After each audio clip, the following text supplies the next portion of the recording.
अगले लेखक हैं गोविंद मिश्र और इनका समय जो है 1939 ईस्वी है। गोविंद मिश्र का क्या है, इनका समय 1939 ईस्वी है गोविंद मिश्र का। अगर बात करें गोविंद मिश्र का जन्म तो 1 अगस्त 1939 को बांदा उत्तर प्रदेश में हुआ। गोविंद मिश्र का जन्म कहाँ हुआ, तो गोविंद मिश्र का जन्म जो है 1 अगस्त जो है 1939 को बांदा उत्तर प्रदेश में हुआ। गोविंद मिश्र जो है 1960 में भारतीय प्रशासनिक सेवा अधिकारी के पद पर थे। उनकी प्रथम नियुक्ति जो है धनबाद में हुई थी। इसके बाद वे केंद्रीय अनुवाद ब्यूरो के निदेशक भी बने। सन 1997 में सेवानिवृत्ति के बाद लगातार लेखन कर रहे हैं। दूसरा नंबर, गोविंद मिश्र एक लोकप्रिय साहित्यकार हैं। उनकी अनेक रचनाएं विश्वविद्यालयों में शोध का विषय बनी और धारावाहिक भी बने। उनकी कहानियों फ्रांस और गलत नंबर पर दूरदर्शन पर धारावाहिक बने हैं। गोविंद मिश्र त्रिनिदाद और टोबैको में अंतर्राष्ट्रीय हिंदी सम्मेलन के लिए भारत के प्रतिनिधि मंडल में शामिल हुए थे। उनके उपन्यास जो है कोहरे में कैद रंग, उनके उपन्यास क्या है, कोहरे में कैद रंग को साहित्य अकादमी पुरस्कार तथा उपन्यास जो है 5 आंगनों वाले घर के लिए जो है व्यास सम्मान द्वारा सम्मानित किया गया। तो उनके उपन्यास एक है कोहरे में कैद रंग को साहित्य अकादमी पुरस्कार तथा उपन्यास है जो है 5 आंगनों वाले घर के लिए जो है व्यास सम्मान द्वारा सम्मानित किया गया। उनके विषय में सुप्रसिद्ध हिंदी और मराठी आलोचक डॉक्टर चंद्रकांत वांदिवड़ेकर द्वारा संपादित जो है गोविंद मिश्र सृजन के आयाम नामक आलोचनात्मक पुस्तक लिखी गई। तो उनके विषय में सुप्रसिद्ध हिंदी और मराठी आलोचक हैं डॉक्टर चंद्रकांत वांदिवड़ेकर द्वारा जो है संपादित गोविंद मिश्र सृजन के आयाम नामक आलोचनात्मक पुस्तक लिखी गई है। निर्झरणी नाम से 2 खंडों में गोविंद मिश्र की संपूर्ण कहानियों का संकलन प्रकाशित हुआ है। किस नाम से? निर्झरणी नाम से 2 खंडों में गोविंद मिश्र की संपूर्ण कहानियों का संकलन जो है प्रकाशित हुआ है। गोविंद मिश्र की अनेक रचनाएं भारत व विश्व की अनेक भाषाओं में अनुवादित हुई हैं। रचनाएं अगर देखें तो प्रसिद्ध कहानियां हैं। पहला नंबर रगड़ खाती आत्माएं धांसू है। दूसरा नंबर, तीसरा नंबर नए पुराने माँ बाप हैं, नए पुराने और माँ बाप हैं और खुद के खिलाफ है। ठीक है। चौथा, तो ये प्रसिद्ध कहानियाँ थी रगड़ खाती आत्माएं, धांसू, नए पुराने माँ बाप, खुद के खिलाफ। कहानी संग्रह की बात करें तो नए पुराने माँ बाप 1973 ईस्वी, अंतःपुर 1976 ईस्वी, धांसू है 1978 ईस्वी तीसरा, रगड़ खाती आत्महत्याएं 1969, मेरी प्रिय कहानियाँ 1980 ईस्वी, अपाहिज है 1981, खुद के खिलाफ 1982, खाग इतिहास जो है 1986 ईस्वी, पगला बाबा है 1988 ईस्वी, आसमान कितना नीला 1992 और इनकी हैं स्थितियाँ रेखांकित 1992 और हवाबाज 1998 ईस्वी, मुझे बाहर निकालो 2004 ईस्वी। ये क्या है? कहानी संग्रह है।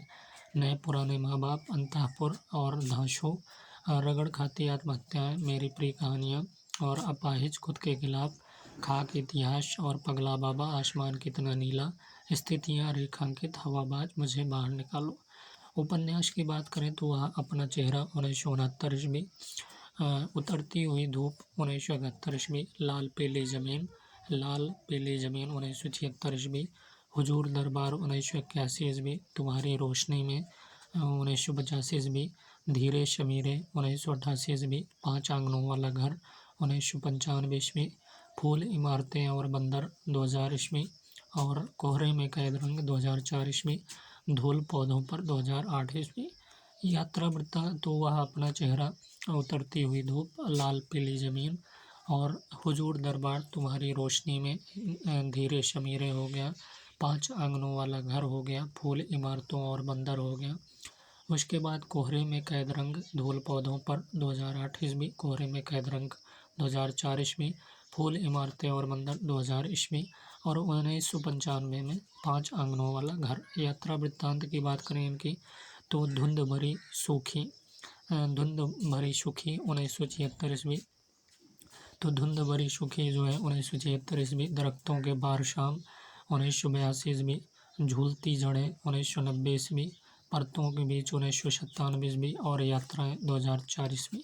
तो ये यात्रा वृत्तांत है गोविंद मिश्र की। धुंध भरी सूखी दरख्तों के बार शाम, झूलती जड़ें हो गई, और परतों के बीच और यात्राएं। निबंध संग्राम की बात करें तो साहित्य का संदर्भ है 1985 ईस्वी। निबंध संग्राम है। साहित्य का संदर्भ 1985। कथा भूमि है संवाद, कथा भूमि 1988। संवाद अनायास 1993 ईस्वी, और समय और सर्जना 2000 ईस्वी।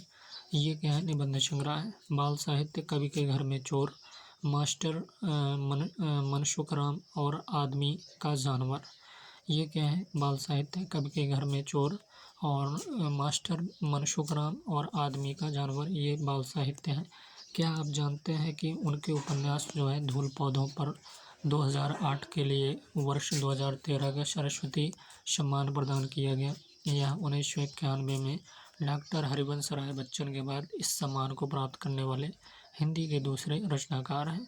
तो इनके उपन्यास क्या है? धूल पौधों पर 2008 के लिए वर्ष 2013 का सरस्वती सम्मान प्रदान किया गया, और वह 1991 में डॉक्टर हरिवंश राय बच्चन के बाद इस सम्मान को प्राप्त करने वाले हिंदी के क्या हैं? दूसरे रचनाकार हैं। तो इनका हमने क्या बताया? जन्म जो है बताया कि गोविंद मिश्र का जन्म जो है 1 अगस्त 1939 को बांदा, उत्तर प्रदेश में। गोविंद मिश्र का 1960 में भारतीय प्रशासनिक सेवा अधिकारी के पद पर थे। उनकी प्रथम नियुक्ति जो है धनबाद में हुई। इसके बाद वे केंद्रीय अनुवाद ब्यूरो के निदेशक भी बने। सन 1997 में सेवानिवृत्ति के बाद लगातार लेखन कर रहे।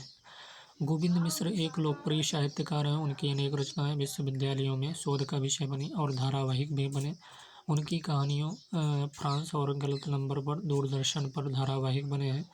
गोविंद मिश्र त्रिनिदाद और टोबैको में अंतर्राष्ट्रीय हिंदी सम्मेलन के लिए भारत के प्रतिनिधि मंडल में शामिल हुए थे, और उनके उपन्यास जो है कोहरे में कैद रंग को साहित्य अकादमी पुरस्कार तथा उपन्यास 5 आंगनों वाले घर के लिए जो है व्यास सम्मान द्वारा सम्मानित किया गया।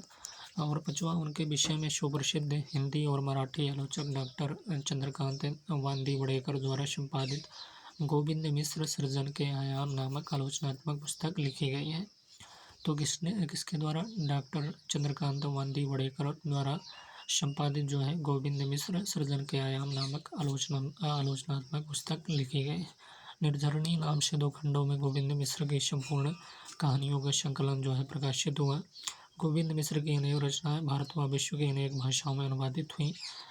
प्रसिद्ध कहानियों की बात करते हैं तो रगड़ खाती आत्मा है, धांसू है, नए पुराने माँ बाप, खुद के खिलाफ है।